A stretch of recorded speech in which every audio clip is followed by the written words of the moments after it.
While you were sleeping, the United States and Israel launched strikes that killed Iran's supreme leader. The Strait of Hormuz, the narrow waterway that carries 20% of the world's oil supply, is effectively closed. Iranian currency collapsed from 42,000 rials per dollar to over 1 million per dollar in 48 hours. The regime is fracturing. The region is on fire. And oil prices just went vertical. Brent crude opened Monday morning at $73 per barrel.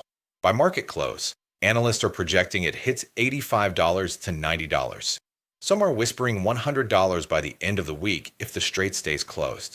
Here's what almost nobody is talking about. This crisis just handed Mark Carney the most powerful bargaining chip any Canadian Prime Minister has held in 50 years. Because while Iran burns and the Middle East descends into chaos, there is exactly one stable, democratic, massive oil supplier left standing on the planet. And it's not in the Persian Gulf. It's not in Venezuela. It's not in Russia. It's in Alberta. Canada produces 5 million barrels of oil per day. The United States produces 13 million. Together, North America produces 18 million barrels per day, more than Saudi Arabia and Iran combined. And with the Strait of Hormuz closed, with Iranian oil cut off from global markets, the entire world is about to realize something terrifying. They need Canada more than Canada needs them. In the next 20 minutes, I'm going to show you exactly how this crisis reshapes global power. I'm going to show you why China is panicking right now, because they just lost 1.7 million barrels per day of cheap Iranian oil and have nowhere else to turn. I'm going to show you why Europe is suddenly begging Ottawa for energy deals. And I'm going to tell you why Donald Trump, who spent the last year threatening and insulting Canada, is about to discover that he just picked a fight with the only country that can keep American refineries running. This is the moment Canada stops being America's quiet neighbor and becomes the indispensable nation. And Mark Carney knows it. Let me start with the geography, because if you don't understand the Strait of Hormuz, you don't understand why the global economy is about to break. The Strait of Hormuz is a narrow channel of water, just 21 miles wide at its narrowest point, between Iran and Oman. It connects the Persian Gulf to the Arabian Sea and the rest of the world's oceans. And every single day, roughly 21 million barrels of oil pass through it. That's 20% of global supply. Saudi oil, Iraqi oil, Kuwaiti oil, UAE oil. All of it has to squeeze through that 21-mile choke point to reach global markets. Iran has threatened to close the strait dozens of times over the years, but it's always been a bluff. Because closing the strait doesn't just hurt the West, it destroys Iran's own economy. Iran exports 1.5 million barrels per day through that same waterway. Closing it would be economic suicide. Except now, Iran's government is collapsing. The supreme leader is dead. The Revolutionary Guard is fighting internally. The currency has imploded. Protesters are in the streets. And in that chaos, nobody is in control of the waterway. Iranian naval forces have deployed mines. Speedboats are harassing tankers. Shipping insurance companies have declared the strait a red zone, which means commercial tankers won't risk the passage even if it's technically open. As of this morning, at least 6 major shipping companies have rerouted their vessels around the Cape of Good Hope, adding 2 weeks and massive costs to every delivery. The strait isn't physically blockaded, but it's functionally closed. And that means 21 million barrels per day of oil supply just vanished from easy global access. The market is reacting exactly how you'd expect, panic buying. Oil futures spiked 15% in Asian trading overnight. European markets opened in chaos. And by the time U.S. markets open Monday morning, analysts are projecting Brent crude hits $85 to $90 per barrel. That's a $15 jump in 72 hours. And if the strait stays closed for more than a week, we're looking at $100 oil by March 10th. Here's why that matters for Canada. Canadian oil producers make money at anything above $50 per barrel. At $90, they're printing cash. And suddenly, every buyer on the planet who used to get cheap oil from the Middle East is looking north and realizing they have exactly one alternative. Now let me show you who's panicking the most right now. China. For the last decade, China has been Iran's largest oil customer. Beijing buys roughly 1.7 million barrels per day of Iranian crude, mostly at steep discounts because Iran is under Western sanctions and has limited buyers. That cheap oil has been a cornerstone of China's industrial strategy. It keeps manufacturing costs low. It keeps the lights on. It keeps the economy growing. As of this weekend, that supply is gone. The strait is closed. Iranian ports are in chaos. Chinese tankers that were en route to pick up Iranian crude have turned around. And Beijing is scrambling to find replacement barrels. Here's the problem. There aren't any. At least not quickly. Saudi Arabia could theoretically increase production. But the Saudis are already near maximum capacity. And their oil also has to pass through the Strait of Hormuz to reach China. Same problem. Russia could sell more to China. But Russian pipelines to China are already running at full capacity. Building new pipeline infrastructure takes years.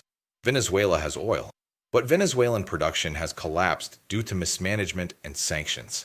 They can't scale up fast enough to replace 1.7 million barrels per day. That leaves one option, North America, specifically Canada. And here's where it gets interesting.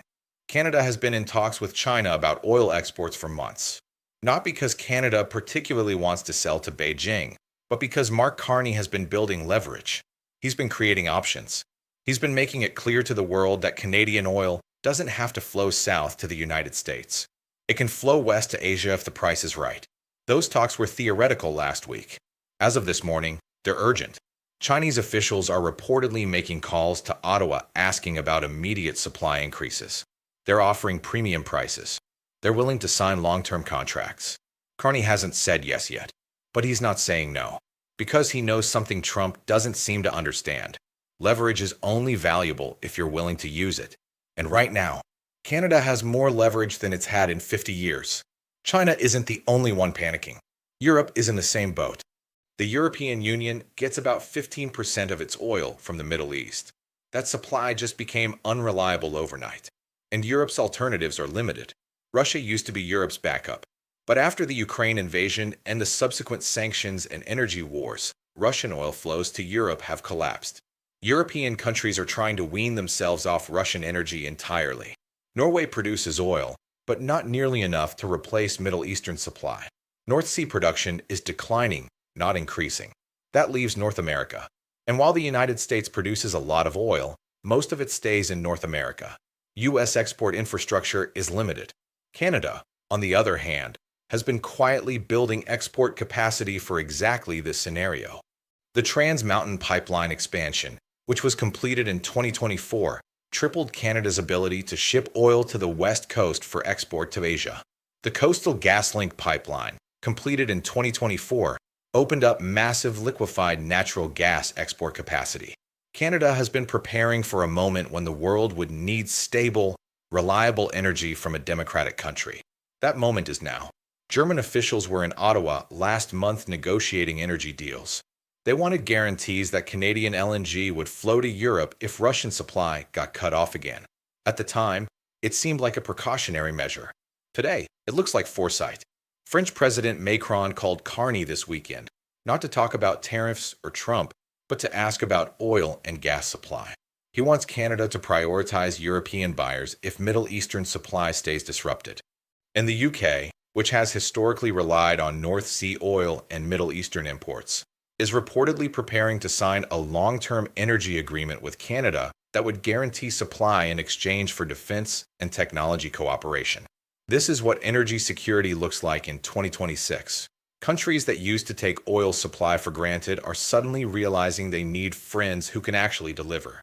And Canada, boring, stable, resource-rich Canada, is the friend everyone suddenly wants to call. Now let's talk about what $90 oil means in practical terms, because this isn't just an abstract number on a trading screen. This is money, real money, flowing into Canada at a rate we haven't seen in years. At $50 per barrel, Canadian oil producers break even. At $70, they make modest profits. At $90, they're generating massive cash flow. And if prices hit $100, which is now a realistic scenario if the strait stays closed for 2 weeks, we're talking about a windfall that reshapes the entire Canadian economy. Here's what that looks like in concrete terms. Provincial budgets get a lifeline. Alberta's provincial budget is directly tied to oil prices. At $90 per barrel, Alberta goes from running a deficit to running a surplus. That means more money for infrastructure, education, healthcare, and more political power for Alberta's premier, who has been one of Carney's biggest domestic critics. Ironically, the crisis that's making Carney powerful internationally is also strengthening his position at home. Federal revenues spike. The Canadian federal government collects royalties and taxes on oil production. Every $10 increase in oil prices translates to billions in additional federal revenue. Carney doesn't have to raise taxes. He doesn't have to cut spending. The money just flows in because global chaos is driving up the value of Canada's most important export. Pension funds and investment portfolios surge. Canadian pension funds are heavily invested in energy companies. When oil prices spike, those funds see massive gains. That means better returns for retirees, more financial security for workers, and a stronger overall economy. But here's the strategic piece that matters most. High oil prices give Carney fiscal space to make big moves.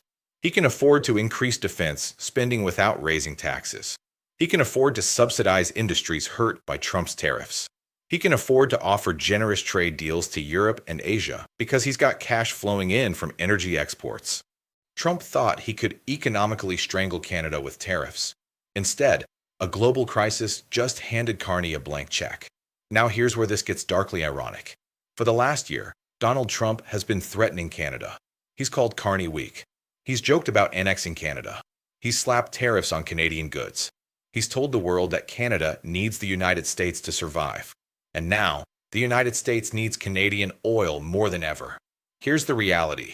U.S. refineries, particularly in the Midwest and Gulf Coast, were engineered to process heavy crude. Canadian oil is heavy crude. Middle Eastern oil is often lighter. Venezuelan oil is heavy, but supply is unreliable. Mexican oil production is declining. If Middle Eastern oil becomes unavailable or prohibitively expensive, U.S. refineries need Canadian supply to keep running. There is no easy substitute. Retooling refineries to handle different types of crude costs billions and takes years. That means American refineries are going to be calling Alberta and begging for supply. And Carney is going to be the one answering the phone. Now imagine that conversation. U.S. refinery executive. We need an additional 500,000 barrels per day to keep our operations running. Carney, interesting. Let's talk about those tariffs your president just imposed on our steel and aluminum. Trump spent a year building leverage through threats. Carney is about to demonstrate what real leverage looks like, being the only supplier of something the other side desperately needs. And here's the beautiful part. Carney doesn't have to be vindictive. He doesn't have to cut off supply. He just has to not prioritize the United States. He can say, we'd love to help, but we've got commitments to Europe and Asia now. They're paying premium prices. If you want priority access, we'll need to renegotiate some terms. That's not a threat. That's just business. But it puts Trump in an impossible position. He can't keep threatening Canada while simultaneously begging them for oil. He looks weak either way. Carney doesn't have to humiliate Trump. The situation does it for him. So where does this go?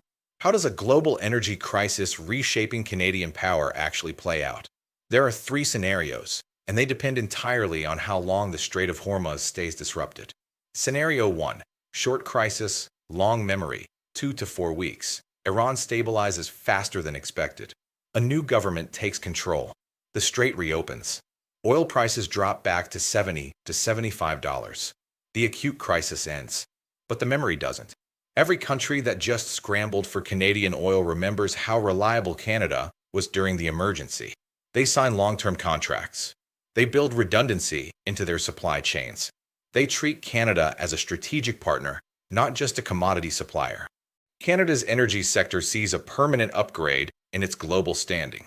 And Carney has new relationships with Europe and Asia that he can leverage for decades. Scenario 2.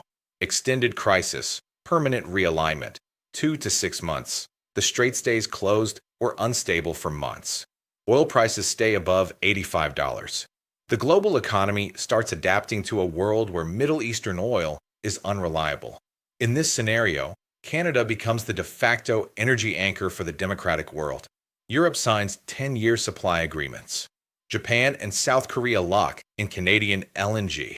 Even China, despite the political complications, ends up buying Canadian oil because they have no choice. Trump's tariffs become untenable. U.S. businesses that depend on Canadian energy lobby the White House so hard that Trump is forced to back down. Carney wins the trade war without firing a shot, simply by being the stable supplier in an unstable world. Scenario 3. Regional war, energy fortress, 6+ months. The worst case. Iran's collapse triggers a wider regional war. Saudi oil facilities get targeted. The entire Persian Gulf becomes a war zone. Oil hits $120 per barrel and stays there. In this nightmare scenario, Canada becomes an energy fortress. The government implements export controls to ensure domestic supply first, then prioritizes allies. Carney uses energy exports as explicit geopolitical tools, rewarding friends, punishing adversaries. This is the scenario where Canada stops being a middle power and becomes a genuine global player. Because in a world where energy security determines survival, the country that controls stable supply controls everything. Here's what keeps me thinking about this story: timing. Trump spent a year trying to weaken Canada. He thought he could bully Carney into submission. He thought tariffs would force Canada to accept American dominance. And then, in a single weekend, a crisis half a world away handed Canada more power than any trade deal ever could. Iran's leader is dead. The Strait of Hormuz is closed. Oil prices are spiking. And the only stable, democratic, massive oil supplier left standing is the country Trump just spent a year insulting. Carney didn't plan this. He didn't cause it. But he prepared for it. And now he's holding cards Trump didn't even know were in the deck. I want to know what you think. Does Canada use this moment to permanently reshape its global role? Or does Carney play it safe and just ride out the crisis? Let me know in the comments. And if you want to track how this energy crisis unfolds, because oil prices Monday morning are going to tell us everything about what comes next, subscribe. This is the story the mainstream media is going to miss because they're too focused on the Middle East. But the real power shift is happening in Ottawa. Canada just became the world's most important country, and almost nobody noticed yet.